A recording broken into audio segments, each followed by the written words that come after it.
Capítulo 9. General Vindemiário.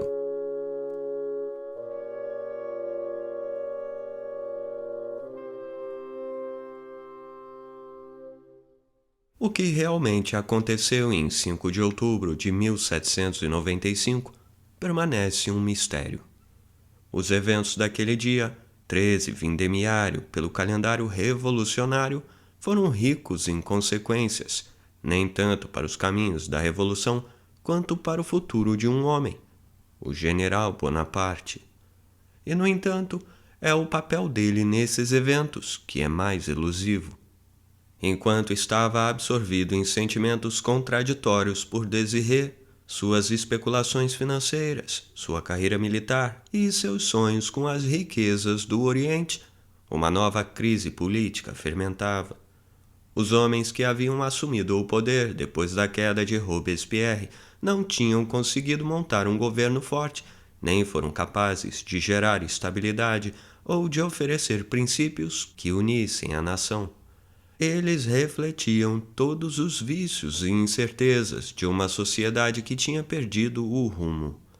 Os jacobinos estavam à espreita nos bastidores, e os mais radicais, como Graco, Babeuf, tramavam a revolução final. No extremo oposto da escala, os monarquistas se reuniam para tentar devolver o poder à coroa. Em 8 de junho, o filho de 10 anos de Luís XVI morreu na prisão do Templo em Paris. O tio dele, o irmão mais novo do falecido rei, fez uma proclamação em Verona, onde havia se refugiado, assumindo a sucessão como Luís XVIII. Menos de 3 semanas depois, a Marinha Real desembarcou 4.000 emigrantes na Bretanha para dar apoio aos monarquistas insurgentes. O general Roque, que comandava o exército em que Bonaparte deveria estar servindo, os obrigou a recuar para a península Quiberon, onde eles e outros 2.000 homens desembarcados pelos britânicos foram derrotados em 21 de julho. No dia seguinte, a paz foi assinada entre França e Espanha, cujas forças invasoras tinham sido obrigadas a recuar até Bilbao. A República parecia estar segura. Os monarquistas, porém, seguiam fortes e o descontentamento com o governo fervilhava. Havia certo grau de consenso de que o país precisava de uma nova Constituição. A primeira, promulgada em setembro de 1791, transformou a França numa monarquia constitucional. Ela havia se tornado obsoleta juntamente com a monarquia pela Constituição Republicana de junho de 1793, ano 1º do calendário revolucionário. Porém, essa Constituição foi rapidamente posta em suspensão pelo estado de emergência nacional provocado pela ameaça de invasão. Uma nova Constituição, a do ano 3, foi adotada em 22 de agosto de 1795. Ela substituiu a Convenção por um conselho de 500 e por um conselho de anciãos, com metade desse número de integrantes, ambos eleitos por sufrágio, baseado na posse de propriedades. O Comitê de Segurança Pública seria substituído por um diretório executivo de 5 membros eleitos pelas câmaras por meio de um procedimento complexo. Abre aspas. O governo em breve será formado. Bonaparte escreveu a Joseph em 12 de setembro. Um futuro sereno nasce na França. Fecha aspas. Ele não podia estar mais errado. As pessoas que tinham assento na convenção não pretendiam abrir mão do poder, percebendo que, no caso de eleições livres, os monarquistas iriam chegar ao poder, obtendo maioria em ambas as câmaras. Eles aprovaram uma lei estipulando que 2/3 das cadeiras, 500 das 750, seriam destinados a membros da convenção. Isso provocou uma insurreição na Normandia e agitação em Paris. Os monarquistas eram dominantes em várias seções nas assembleias locais da capital, e nos primeiros dias de outubro, a cidade entrou em ebulição. Na noite de 3 de outubro, Bonaparte recebeu uma nota de Barras, que ainda era membro do Comitê de Segurança Pública, pedindo que ele fosse à sua casa em Chaillot às 10 da manhã seguinte. Barras precisava de homens de ação para lidar com aqueles que ele chamava de terroristas monarquistas e que estavam reunindo suas forças. Não se sabe o que ficou combinado na reunião entre os dois, porém Bonaparte parece não ter se comprometido e Barras também entrou em contato com 2 outros ex-generais jacobinos que tinham sido deixados de lado depois da queda de Robespierre, Cartier e Guillaume Brun. A insurreição estava no ar, e quando Bonaparte voltou de Chaillot, uma das seções, Le Pelletier, estava mobilizando sua Guarda Nacional. Mesmo assim, ele foi ao teatro. Quando saiu, por volta de 8 da noite, a situação tinha se tornado crítica. A seção de Le Pelletier estava em franca rebelião, transformando suas ruas estreitas numa fortaleza inexpugnável.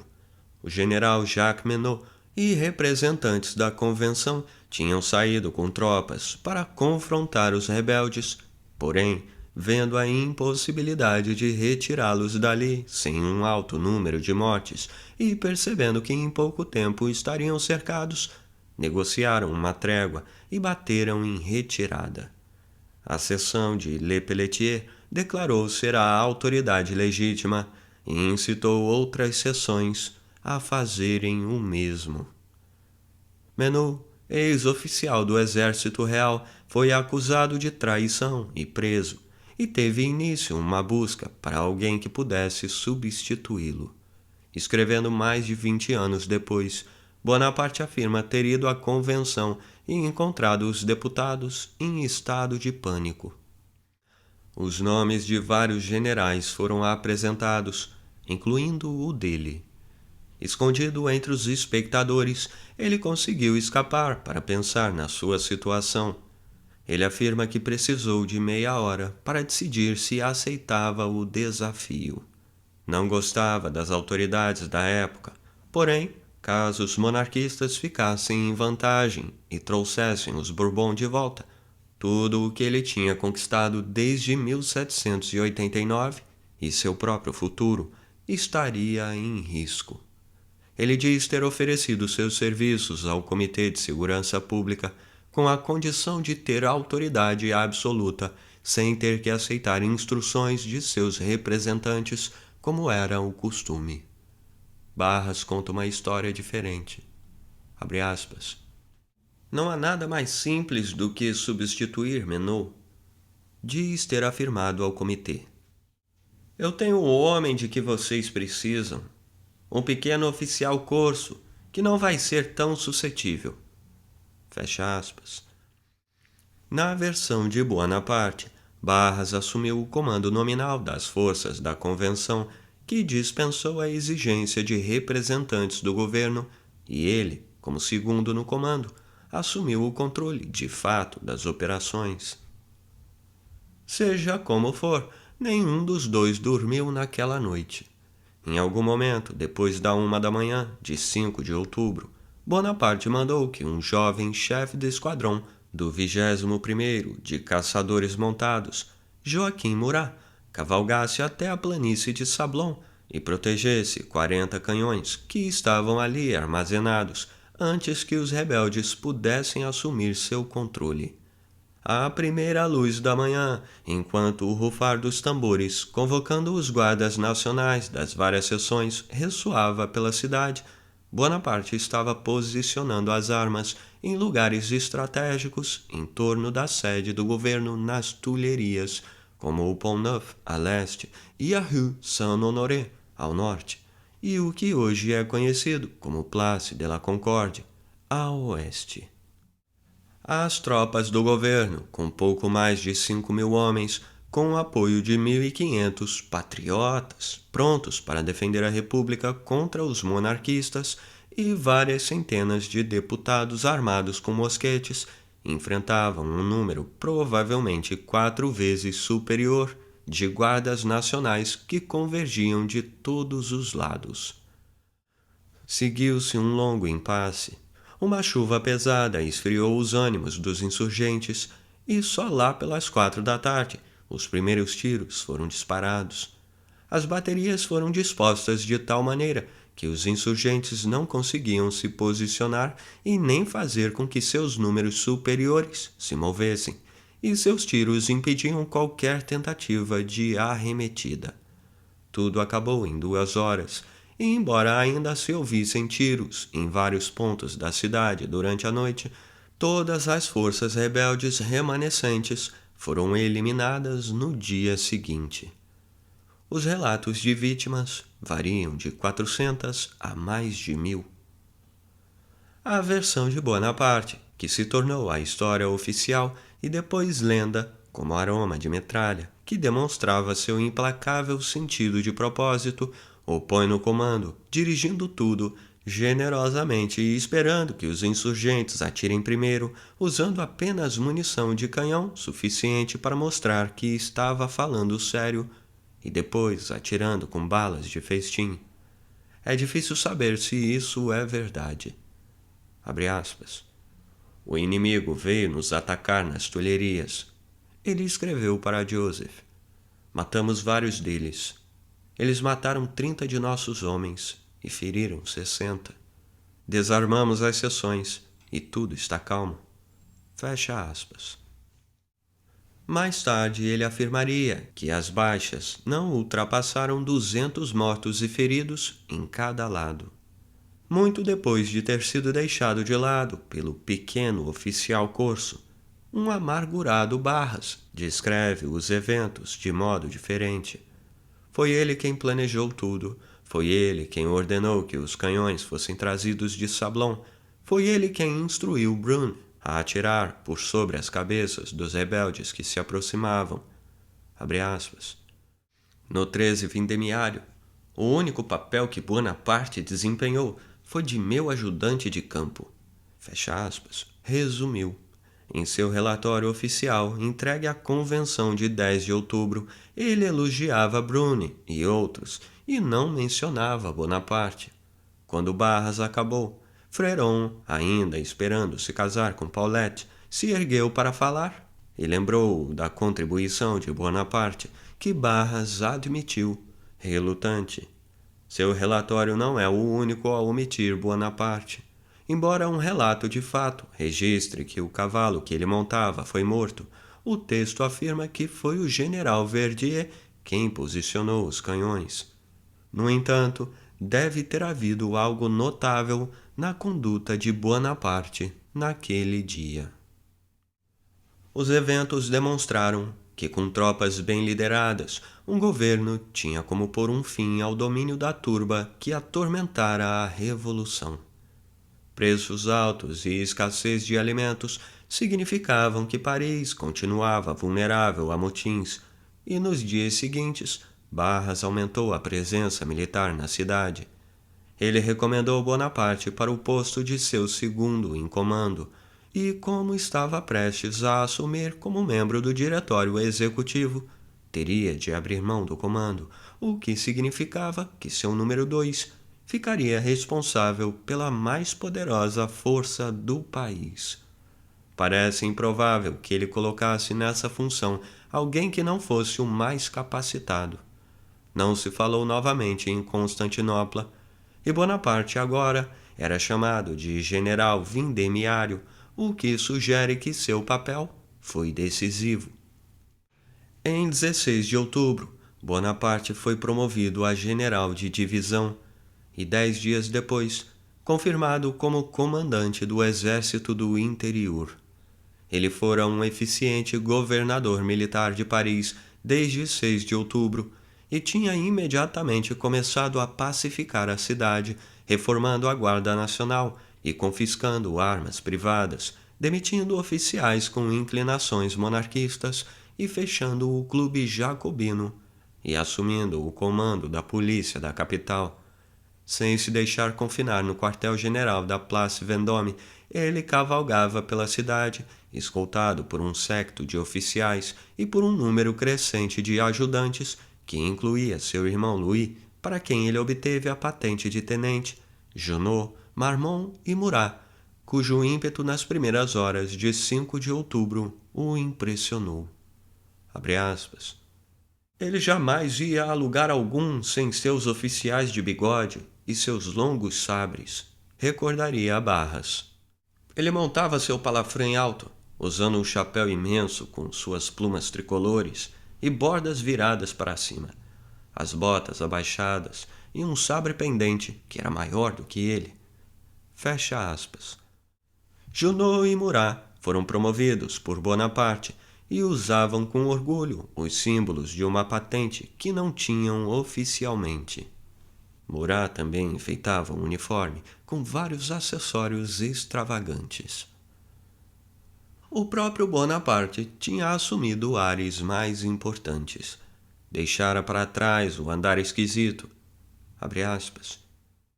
Ele já tinha todo um garbo, modos grandiosos que eram absolutamente novos para mim. Lembraria Marmont. Ele ia ao teatro e fazia uma entrada dramática com sua entourage de jovens arrogantes, com suas esporas e seus sabres tilintando enquanto eles caminhavam. Bonaparte estava desenvolvendo um gosto pelo teatral e aprendendo o seu papel. Durante um motim por comida em um dos quartiers mais pobres, enquanto passava pelo local com seus cintilantes cavaleiros, ele confrontou uma mulher enorme que o acusava de engordar com seus salários, perguntando a ela qual dos dois era mais gordo, o que provocou risos e desarmou a situação. Fecha aspas. Embora não tivesse ganhado peso, ele certamente estava engordando, no sentido mencionado pela mulher. Barras, ele próprio um dos grandes ladrões de dinheiro público da história, se certificou de que Bonaparte estivesse em boa situação. De que forma? Não sabemos. Embora recebesse um salário de 4.000 francos, o valor dos assignats com que ele era pago tinha caído dramaticamente. Em 23 de outubro, o valor real havia sido reduzido a 3% do valor nominal, e o dinheiro em espécie era tremendamente escasso. Com a libra do açúcar custando 100 francos e um saco de batatas 200, o salário não durava muito. Ele recebia uma diária para a alimentação e outros itens essenciais, além de ração para seus cavalos. Mas isso não explica como ele conseguia dar uma ajuda à sua mãe, que era maior que seu salário anual, enviar a Joseph 400.000 francos e ainda atormentar Bourrienne para encontrar uma boa propriedade para que ele a comprasse. Assim como no caso do dinheiro, também influência não lhe faltava.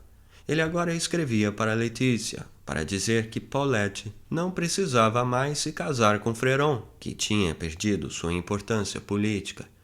Ele estava a caminho de conseguir um consulado para Joseph e, nesse meio tempo, obteve para ele cartas de marca que permitiam a operação de 2 corsários próximos a Gênova para atacar navios britânicos.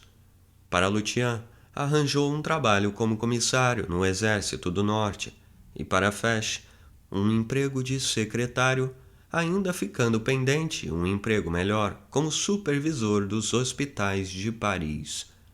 Ele também não se esqueceu dos parentes mais distantes. Abre aspas. Não falta nada à família, declarou a Joseph com satisfação numa carta de 18 de dezembro. Mandei a todos eles dinheiro, assignats, roupas e etc. Fecha aspas.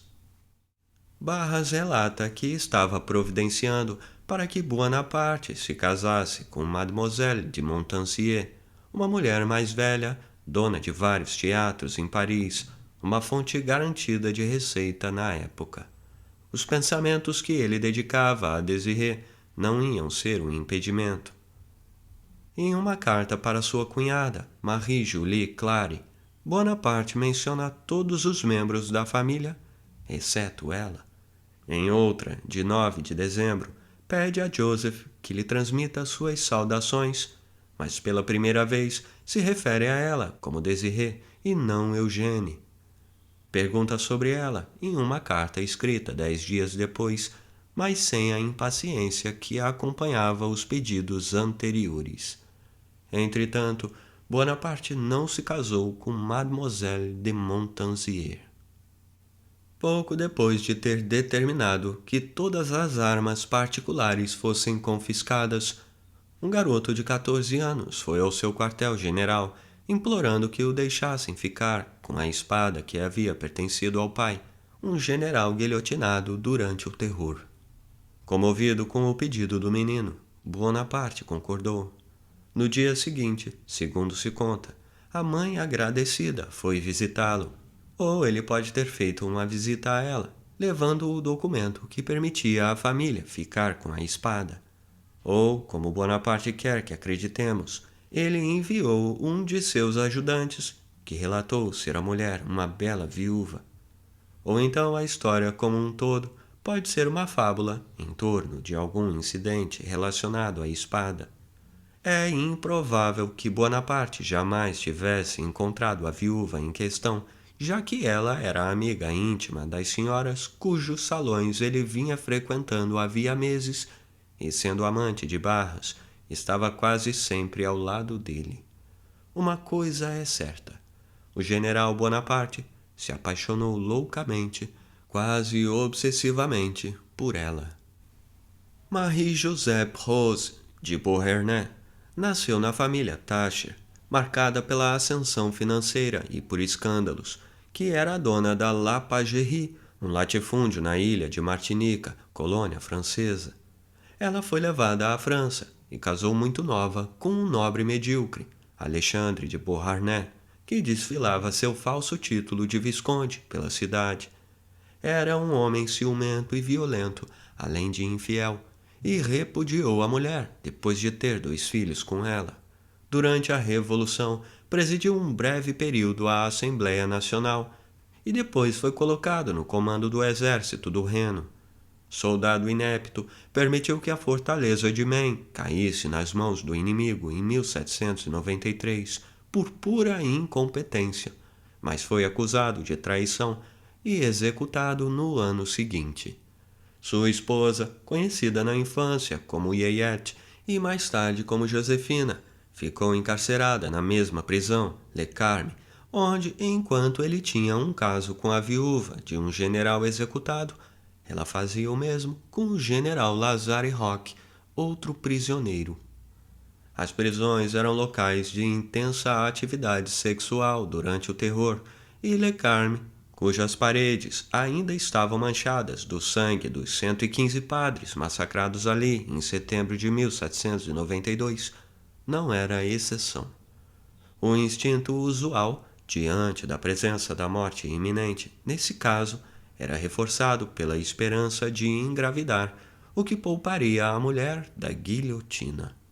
Como resultado, as celas lotadas latejavam com o som do acasalamento, muitas vezes com os próprios guardas, em cenas de medo e degradação que deixaram suas marcas naqueles que, como Josefina, tiveram a sorte de sobreviver. Ao ser libertada depois da queda de Robespierre, Josefina fez o melhor uso que pôde das amizades conquistadas na cadeia, dentre outras, Thérèse Tallien. Ela retomou seu romance com o general Roch e ganhou destaque na exuberante nova sociedade, nos salões e nas extravagantes e macabras diversões da capital. Em algum momento, no início do verão de 1795, se tornou amante de Barras, mas no começo do outono estava pronta para deixar isso para trás e passou a procurar por um marido que pudesse sustentá-la. Ela não tinha dinheiro e estava vivendo um dia após o outro da generosidade de amantes, atualmente da generosidade de Barras, que tinha alugado uma pequena casa para ela, perto da rua de Chantereine. Josefina tinha então 32 anos e, nas palavras de Barras, estava ficando decrépita precocemente. Ela jamais foi uma beldade e, com seu frescor murchando, precisou recorrer àquilo que ele chamou de a mais refinada e perfeita arte jamais praticada pelas cortesãs da antiga Grécia ou de Paris no exercício de sua profissão. Ela sabia como superar qualquer desvantagem, mantendo a boca fechada ao sorrir para esconder os dentes podres, o que muitos achavam irresistível. Eram quase lendários o seu charme, sua graça e o langor de seus movimentos, associados às suas origens miscigenadas, o que acrescentava certo tempero à imaginação alheia. Ela era ao mesmo tempo digna, com modos elegantes e boa postura, e dona de uma alegria infantil com uma atitude despreocupada em relação às coisas práticas. E não há muitas dúvidas de que se tratava de uma amante competente. Mas se não pudesse contar com esses dotes, não tinha onde cair morta, e o casamento era a única maneira prática de assegurar seu futuro.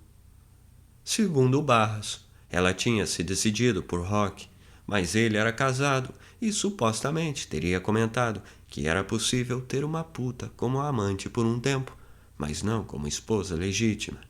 Parece então que Barras teria sugerido a ela que se casasse com Bonaparte. Ela não gostou da ideia, dizendo que de todos os homens por quem poderia vir a se apaixonar, aquele gato de botas seria o último, e objetando que ele vinha de uma família de mendigos, embora a essa altura ele a cobrisse de presentes. Barras incentivou o romance, em parte para estabelecer Josefina num patamar respeitável, mas também, talvez, para aumentar seu domínio sobre o jovem general, que poderia ser útil e que estava se tornando independente numa velocidade alarmante. Bonaparte tinha começado a agir, seguindo apenas sua própria vontade, nomeando e demitindo oficiais, reorganizando unidades e estendendo sua atuação para além dos assuntos militares. Costumava visitar os membros do diretório quase todos os dias, não exatamente aconselhando-os, mas, na verdade, dizendo a eles o que fazer e repreendendo-os por sua incompetência. Quando o censuraram por agir de modo arbitrário, ele teria respondido que era impossível fazer qualquer coisa seguindo a lei, e, em geral, ele conseguia que os diretores vissem as coisas à sua maneira. Fazer com que Bonaparte se casasse poderia tornar as coisas mais simples para os integrantes do diretório. Barras o aconselhou, dizendo que um homem casado encontra seu lugar na sociedade e que o casamento dava a um homem maior substância e mais resiliência contra seus inimigos. A maior parte das pessoas achou que ele estava meramente tentando se livrar de uma amante indesejada, e o Marquês de Sade publicaria essa versão mal disfarçada em seu livro Soloé et ses acolytes. Bonaparte não era tão agitado quanto Rock. Supostamente teria dito a Barras que não gostava da ideia de seduzir uma virgem e que preferia encontrar, abre aspas, l'amour tout fait que l'amour a faire. O amor faz tudo o que o amor tem que fazer. Em outras palavras, ele preferia encontrar o terreno preparado. Sejam essas realmente palavras dele ou não, há algo de verdadeiro no que elas expressam. A fanfarronice cínica é típica dos que são sexualmente inseguros. A primeira carta longa de Bonaparte para Josefina não traz data, mas foi escrita às 7 horas, provavelmente na segunda metade de dezembro de 1795, depois da primeira noite de amor do casal. Abre aspas. Acordei repleto de você, e escreveu. O teu retrato e a memória da noite embriagante de ontem não deixaram que meus sentidos descansassem. Doce e incomparável Josefina, que estranho efeito você teve sobre meu coração. Fecha aspas. E prossegue dizendo que não pode parar de pensar nela e no que ela estará fazendo, e que mal pode esperar para vê-la de novo dali a 3 horas. Abre aspas. Enquanto isso, mil dou-te amor, 1 milhão de beijos meus. Porém não me beije, já que seus beijos me incendeiam o sangue. Fecha aspas. A incomparável cortesã claramente havia lhe dado a primeira experiência amorosa agradável. Abre aspas. Foi ao que parece o primeiro amor dele, e ele o viveu com toda a intensidade de sua natureza. Escreveu Marmon. Ele também escreveu uma outra coisa. Abre aspas. O que é inacreditável, e no entanto absolutamente verdadeiro, é que a vaidade de Bonaparte ficou lisonjeada. Fecha aspas. Escreveu, explicando que, apesar de todo o discurso republicano, o jovem general se deixava seduzir pela graça social da antiga nobreza e que, na companhia da ex-pseudo-viscondessa de Beauharnais, ele sentia como se tivesse sido aceito nesse círculo encantado. Ele não era filho de Carlo Bonaparte à toa. Josefina alimentava as aspirações sociais de Bonaparte, falando de suas propriedades na Martinica, espertamente disfarçando o estado de penúria. Ela tinha bom gosto e estilo, e havia conseguido criar um senso de elegância na pequena casa da rua Chanterienne, com a pouca mobília e os raros ornamentos que possuía. E apesar da porcelana lascada e incompleta e dos talheres que vinham um de cada conjunto, seus jantares transbordavam com a tranquilidade da refinada aristocracia. A própria casa, projetada para o filósofo Condorcet por Claude Nicolas Leduc, era um refúgio íntimo ao qual se chegava por uma estreita alameda murada, um refúgio da turbulência política da capital. Bonaparte se sentia bem ali, não apenas em função de seu amor por Josefina. Ele rapidamente cativou os 2 filhos dela, Eugène, de 14 anos, e Hortense, de 12. De início, as crianças se ressentiram com a chegada de um intruso, mas cederam quando ele começou a contar histórias de fantasmas e a brincar com elas. Sendo ele próprio ainda um pouco infantil, Bonaparte encontrou um lar em Paris. Josefina estava insegura quanto a esse terceiro filho. Abre aspas. Eles querem que eu me case, minha cara amiga. Escreveu a uma confidente. Todos os meus amigos me dizem para fazer isso. Minha tia praticamente me mandou casar e meus filhos me imploram. Você o ama? Você irá me perguntar. Bem, não. Então você o acha desagradável? Não. Porém me sinto morna e não gosto disso. Fecha aspas. E prossegue dizendo que sente que devia estar mais apaixonada. Admiro a coragem do general, o quanto ele sabe sobre todas as coisas, o fato de falar bem sobre todas elas, a agilidade mental, que sempre permite que ele compreenda os pensamentos dos outros quase antes que estes os expressem. Porém, tenho receio, confesso, do controle que ele parece querer exercer sobre tudo à sua volta. O olhar penetrante dele tem algo de misterioso que impressiona até mesmo os membros do diretório. Você pode julgar por si mesma o quanto isso intimida uma mulher. O que parece ter causado maior incômodo a ela era o ardor de Bonaparte. Os vários encontros amorosos que ele tinha tido até então evidentemente o deixaram frio, e o que ele viveu com Josefina abriu uma gama de novas sensações e libertou sentimentos que ele jamais havia conhecido, ou os havia reprimido com toda a veemência com que censurara seu amigo Demazy em Valence. Acima de tudo, continua Josefina, aquilo que deveria me dar prazer, a força de uma paixão, da qual ele fala com uma intensidade que não permite nenhuma dúvida quanto à sua sinceridade, é precisamente o que me faz evitar dar o consentimento que muitas vezes estou pronta a dar.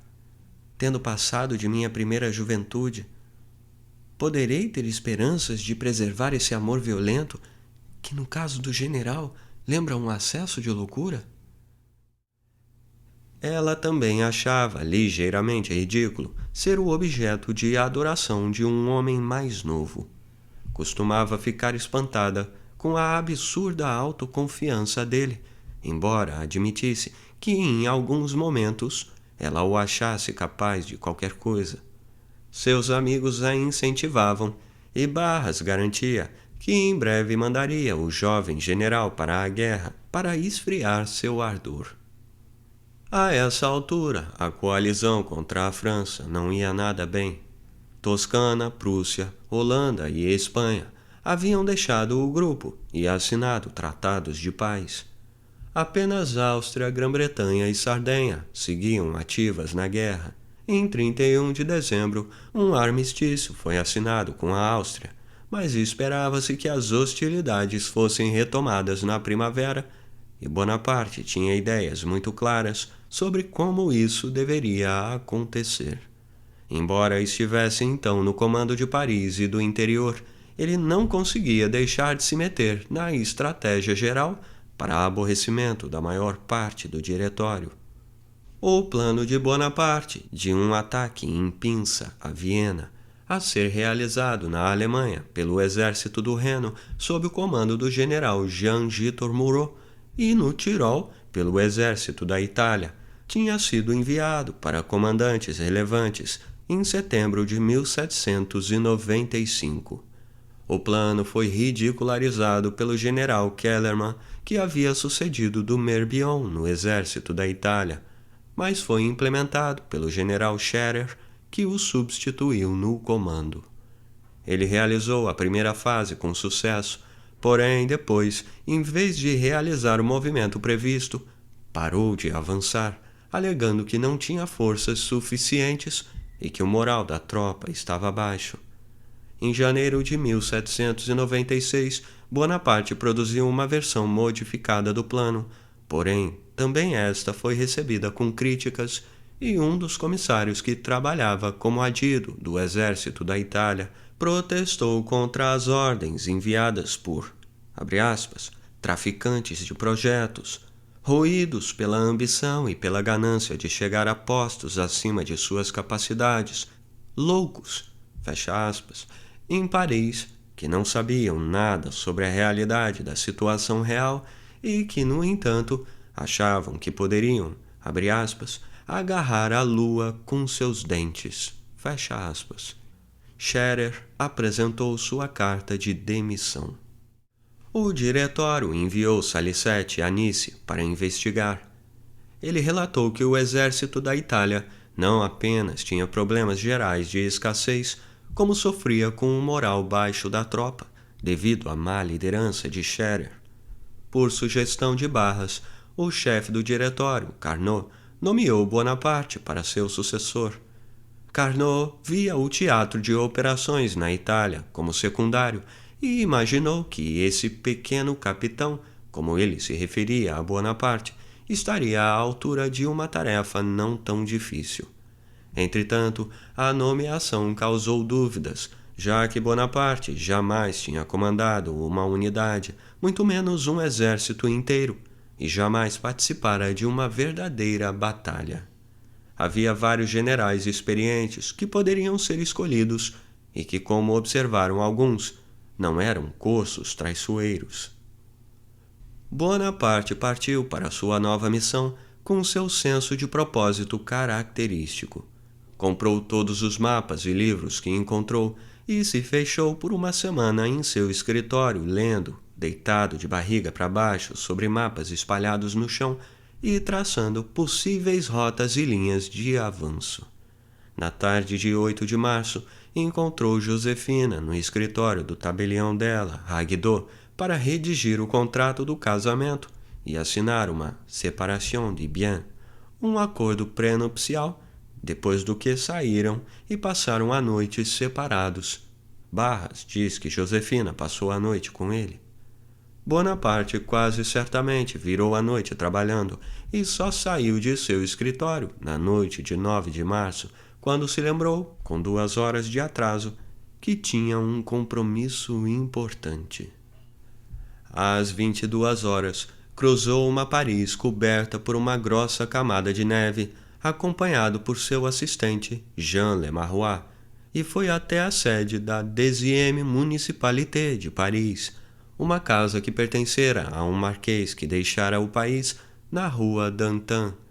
Josefina estava esperando por ele havia 3 horas, junto com Barras, Jean-Lambert Tallien, que agora era membro da Câmara Legislativa, e o advogado de Josefina, Etienne Calmelet, todos testemunhas do casamento.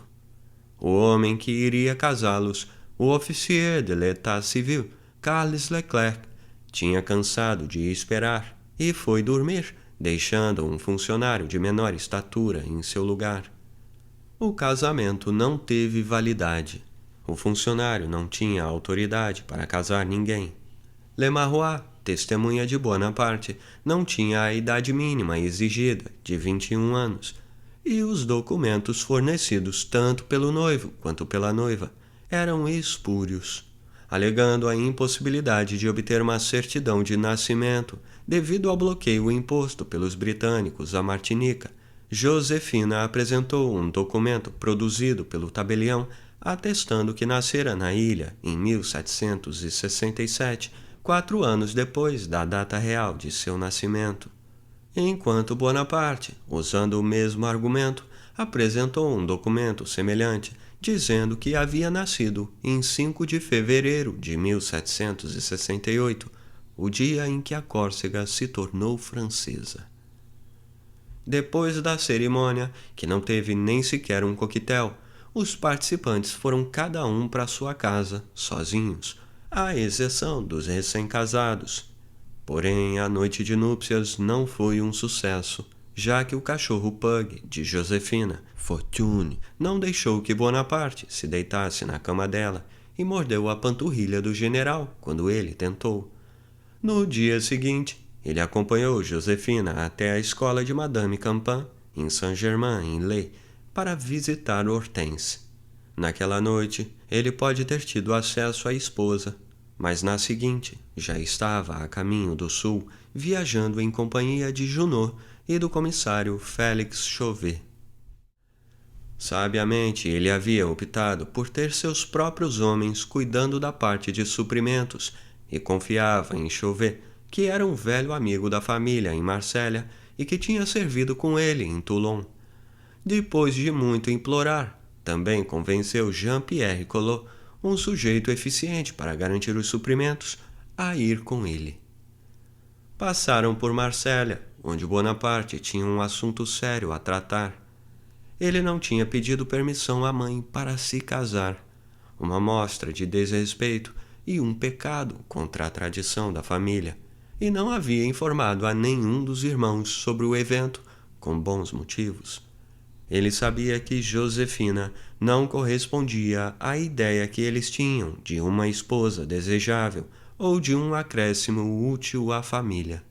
Ela vinha de um outro ambiente e não apenas não trazia dinheiro, como tinha interesses dela própria e de seus filhos que entravam em conflito com os dos Bonaparte. Ele mesmo havia repreendido Lucien por casar-se com a modesta Christine Boyer, e, mais recentemente, havia descartado qualquer possibilidade de permitir que Paulette se casasse com o decadente Fréron. Lucien, que conhecia Josefina e não gostava dela, sem dúvida apreciaria alertar Letícia sobre a mésalliance do irmão.